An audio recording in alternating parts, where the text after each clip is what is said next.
வணக்கம் மக்களே, எல்லாரும் நல்லா இருக்கீங்களா?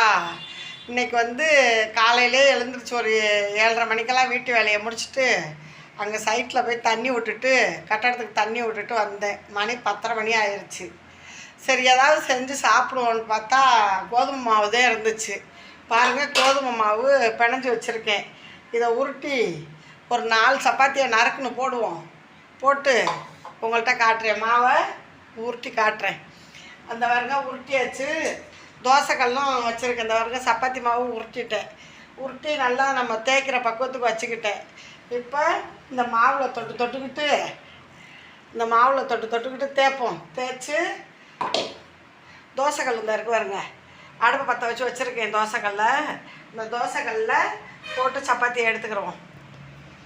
இப்போ நம்மளுக்கு சப்பாத்தி போட்டாச்சு. கோதுமை மாவு ஆல்ரெடி அரைச்சி வச்சுருந்ததுனால நம்ம டக்குன்னு மாவை பிணைஞ்சி சப்பாத்தி போட்டாச்சு.